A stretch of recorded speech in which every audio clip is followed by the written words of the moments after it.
2 days back, I watched a video of a young lady. I don't want to mention her country. She was equally saying that her tuition fee is very big in the UK and her school is expecting her to pay within few days in January, else they would send her back to her country. And I understand. Guys, welcome back to our YouTube channel and thank you so much for joining the channel today. Guys, so today we are going to be talking about another Baltic country, and this country I'm going to be discussing about today is Latvia.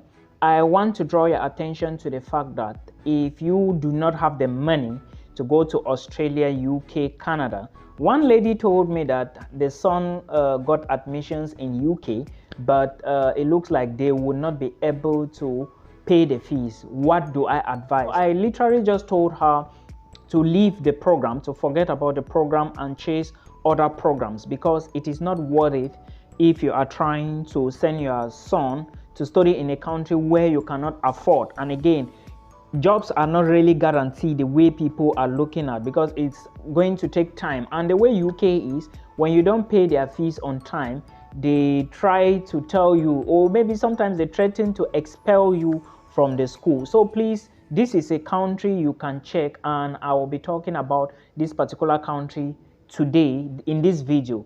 Now, this video is about studies in Latvia, and we will talk about visa applications, some schools you can apply in Latvia, the courses you can have, tuition fee, and the visa process. First of all, if you want to study in Latvia, you need to do research. Research is very important, and if you are trying to do research, you will realize that there are some schools in Latvia that you need to consider. I will be talking about some popular universities here. Normally, if you want to study in this country, you just need to have at least a second class lower. All right, I'm not sure if Latvia accepted class, but I know they do accept second class lower. So if you want to study in Latvia, with at least let your results not be second class lower for masters. But if you want to study a bachelor's, you should try and get something at least 5 A levels, O-level papers, and at least 2 A levels papers. Now, this process is similar for Nigerians, Cameroonians, Ghanaians, and some other nationalities, because the visa process is almost the same. Let's take a look at some universities. These are schools you should consider. 1, Lepaja University. Lepaja is L-I-E-P-A-J-A. Lepaja University. Then you also have Riga Technical University. This is another school in Latvia you should consider. There is also Riga Stradin University. You should equally consider this school. Go to Turiba, where you can apply to Turiba University. There is also another university called University of Latvia, and there is also Latvia University of Life Sciences. I'm going to put the links below in the video description box so you can check all these schools and apply to them. As I speak to you very soon, tomorrow is January. You might be watching this video tomorrow or today, I am not sure.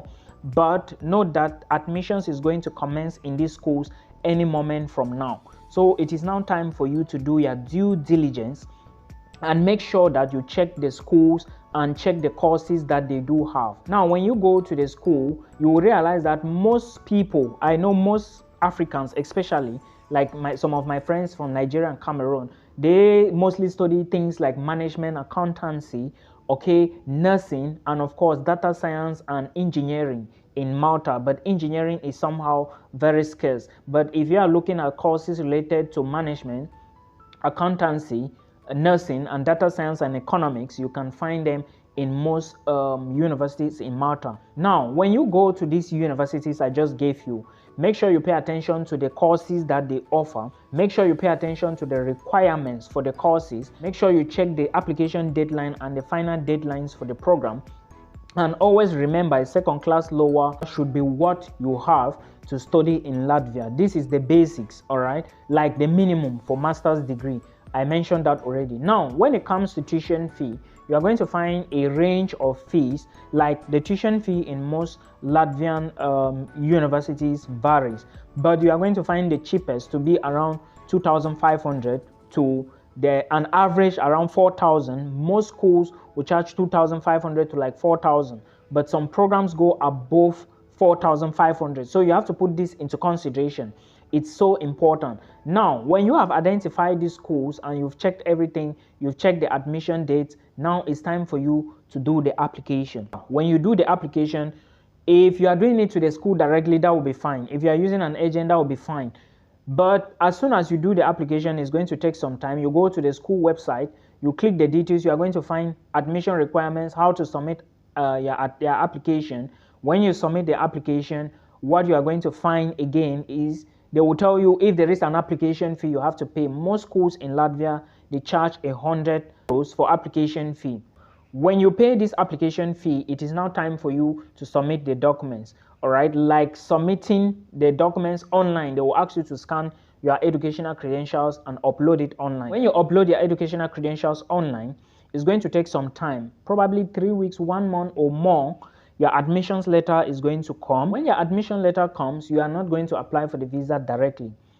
You are going to do what is called AIC verification. AIC verification is simply a body in Latvia, they call them AIC, where they will check your documents, they will collect your documents and check them to see if they are real or they are fake or stuff like that. It is a body put in place by the Latvian authorities, Latvian government. Now, when the verification is done, usually it takes 40 days. When the verification is done, it is now time for you to get what is called an invitation number for students. That is to say, they are going to give you an invitation number. This invitation number is coming from Riga, the immigration service in Riga. They are going to give you an invitation number which pertains to all students. And the next thing now is for you to compile your documents. Remember, the invitation number is coming from Riga. After they have given you the invitation number, you will now compile your documents. Putting all those documents together is somehow heavy and a daunting task. So I will advise you to start as early as possible to start gathering the documents. Now, the documents you are gathering are your educational credentials you used to apply for the program, and equally your police character. Remember, the police character has to be notarized. It has to be notarized at the level of the Ministry of Foreign Affairs. Since it is not an academic document, you cannot do it at the Ministry of Education. The police character has to be notarized. Notarization, I mean, make it legal. So you have to take it to the Ministry of Foreign Affairs. Some people usually say that it's the Ministry of Education. No, it is the Ministry of Foreign Affairs. So you are taking the documents to the Ministry of Foreign Affairs since it's not an education document. At the level of the Ministry of Foreign Affairs, they are going to notarize it. And you can now call the embassy in Egypt and book an appointment. There are so many embassies, but most people go to Egypt for visa application. And one thing again is they are trying to reduce costs, and because I think for Nigerians it's an e-visa. For Cameroonians, I don't know if it's visa upon arrival as well, like an e-visa or something. I don't remember. But you are going to book an appointment. First of all, call the embassy to find out if there is an appointment. Now, there is a whole lot of problems with appointment dates and a whole lot of issues. So until you call the appointment, call the embassy first before you do your police character. This is advice I'm giving you because for some people, it expires after 3 months, 2 or 3 months. Now, when you have like call the embassy and everything is okay, you can now book an appointment. Remember, you are calling to book an appointment. You are not calling to ask them that, hello, how are you doing? Are you okay? No, you are calling to book an appointment. Now, when you book the appointment, remember the police clearance in Cameroon has to be authenticated as well. For those of you who are going to be applying from Cameroon, you have to authenticate this as well, and make sure you carry money in your credit card. You are not going to pay physical cash at the embassy in Cairo. You are going to pay using a credit card. They don't collect physical cash. So before going to Cairo, make sure you go with a credit card. Then again, remember, you are going to pay a lot of fees in Cairo. There are 3 fees. I think there are 3. One should be the visa fee. You have to pay the visa fee when you get to Cairo. And you equally need to pay the residence permit fee in Cairo. And the third, there is another authentication. I think you need to do this authentication at the level of the Latvian embassy. Okay, you are doing the last authentication there. Then when you do the authentication now, it is now time for them to collect your documents. You submit your documents and they process your visa. That's your residence permit, because you are applying for a D visa. But when you reach Riga, they are going to give you your residence permit. So there is a fast residence permit which you can pay $200, and there is another one which takes 5 days. Remember, the first one I mentioned take 10 days. The other one, which takes 5 days, is $400, or euros, not dollars, because now we are talking about Europe and not Canada and USA. Then if you are a PhD student, if you want to wait maybe for 1 month, okay, to get results where you are not going to pay any fees, then that's fine. But I will usually advise people for masters and PhD to wait for this time, because what is 5 days difference from 15? So it's not really a big difference. So stay back and collect your stuff, all right, or your residence card or your visa or whatever. It depends now on you. Visa usually takes 30 days, and remember, the visa is going to be processed in Riga. Now, this is not the only Baltic country I know. There is Lithuania and there is Estonia. So I already have a video running already on Estonia. You should have watched that video.